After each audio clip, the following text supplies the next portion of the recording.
In July 2024, over 400 facilities maintenance workers at the Venetian Las Vegas resort unionized with the International Union of Operating Engineers Local 501. Operating Engineers Local 501 represents 98% of facilities maintenance workers on the Las Vegas Strip and over 10,000 workers across Arizona, Nevada, and Southern California. A year and a half after going union with Local 501, the Venetian facilities maintenance workers won their first union contract. Operating Engineers Local 501 presents The Union Difference, Venetian Las Vegas Edition.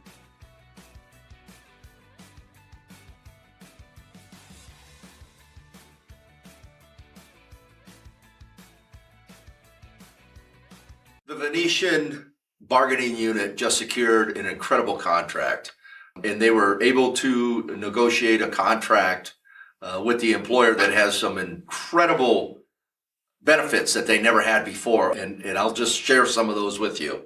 They're guaranteed $11.42 per hour total of new money from 2024 to 2025. That's at a 27.2% increase on the average of 5.42% over the life of the contract.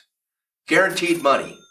Knowing that I know when my raises are going to come, before it'd be like, okay, we're going to get a COLA this year. And then it could be way in April, or sometimes it's in March, or sometimes it's in June. It was up to their whim. And however much we were going to get was up to their discretion. We didn't know anything until it was actually on our check. And we didn't even know which check it was going to be. So knowing, you know what I'm saying, not having to guess, knowing what we're getting ahead of time, I think that's a great thing. So that was a big part of it for me. They're guaranteed a minimum of $500 bonus from the company. If the company decides that they want to award a larger bonus than $500 to the employees, then they're eligible for that as well.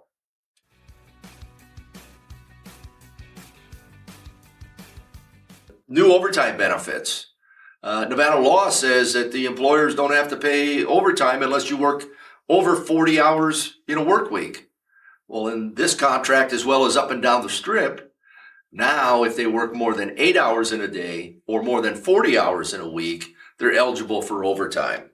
When Mr. Adelson sold the property and Apollo took over, we started losing a few things. They were minute, but to me and some of my fellow team members, they were small issues at the time, but we felt like they could become bigger issues. They took our full-time status away. We were now full-time flex. They took our overtime away, which now we had to go 40 hours to get overtime instead of 8. And those are some of the little things that I'm talking about that really made us focus on the union and something that we wanted to bring in-house. I was part of the negotiating committee also during this process, and those were some of the things that we put back in we wanted in the contract, that we would like to be paid after 8 hours overtime, and we wanted our full-time status back. Full-time status is actually kind of important to us guys because we accrue flex, which is our time off, when we're off, and they took that away from us. So now we have it back.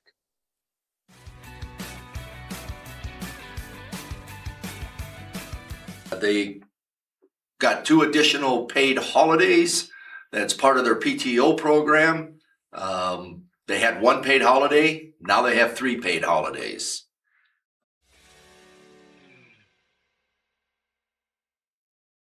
They're guaranteed a 40-hour work week, which means that the employer cannot ask somebody to go home early when you're under an at-will status.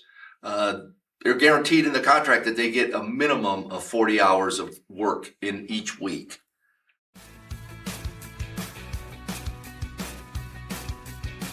All employees are eligible to participate in Local 501's pension and annuity program. The pension program is the 3rd best pension in the country. It's got $26 billion in it, and it's just an absolutely fantastic retirement plan. And that starts day one of the contract. Everyone wants to make sure that they're, going to have a retirement future coming up. And they gave us credit for our time where he worked at his job. And then, of course, once the new ownership took over, new management, it's like, then it became, what happens in 2 years when they sell it? If they sell it. So that was the biggest thing is, what happens in the future if we don't have something locked in? And the union did give us that access to be locked in with our contract. So it gave you a little sleep at night. Hey, I know we're all good.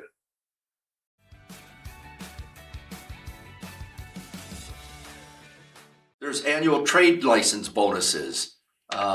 There's CPO certifications, EPA certification, kitchen tech certifications, OSHA 1010, just a number of different certifications that if they possess those certifications, they could get a maximum of up to another $2,200 a month. They have access to local training center. Premier training here, classes are all free with 50% cost of whatever the book might cost. They're able to improve their skill set and get advanced training that they may not have had access to. On top of that, as far as the training goes, they're eligible to go to free training in our premier training facility that we have in Crosby, Texas. That is all paid for free of charge.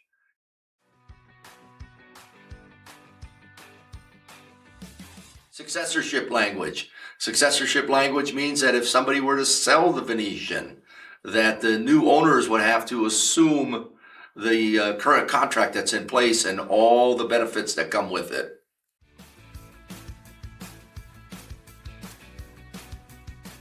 They got union representation through the business agents at the local shop stewards. They got wine garden rights, which means they're eligible to have a union representative, whether it's a steward or a business agent from the local, sitting with them when the employer is asking them questions in regards to something they may have done during the workday that could lead to discipline. Now we have someone in the middle, generally HR in my opinion. HR generally works for the company, i.e. management. So now we have someone in the middle that's fighting for us, that has a different perspective. My grandmother was part of a union. She was a part of a union, and I've gone on the picket line with her before, and I saw that how they took care of her. So from the beginning, when I was in the engineering, I always thought, man, I wish this place had a union because X, Y, and Z wouldn't go down. We'd have some representation.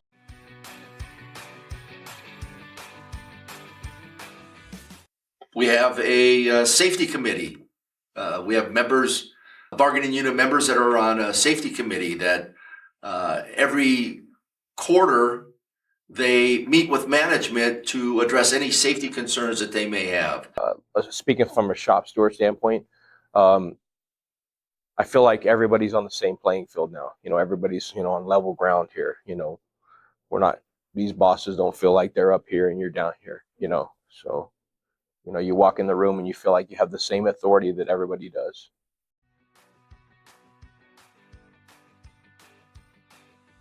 Every 2 weeks, shop stewards meet with the management team to address issues that they have, issues that could lead to filing a grievance. If we can get the issue resolved before we need to file a grievance, then that's fine. But if it can't, then we have the grievance and arbitration process. A grievance and arbitration process in the contract says that if the employer violates any of the terms and conditions in the contract, then we have a right to be able to file a grievance on behalf of the bargaining unit for violation of the contract.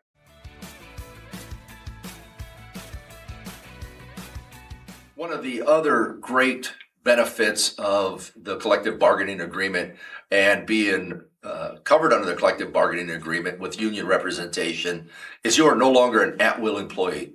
So the bargaining unit members at the Venetian, as well as all other bargaining unit members up and down the strip, are no longer at-will employees. They are not at the will of the employer anymore. They are covered under language called just cause. Our hotel was sold. and they were shaking things up. And we wanted to feel like we had a little bit more stability. Knowing that that they can't just go and just write us up for just anything, that there are things, steps that they have to follow in for disciplinary action, that they just can't, just pull something out of the air.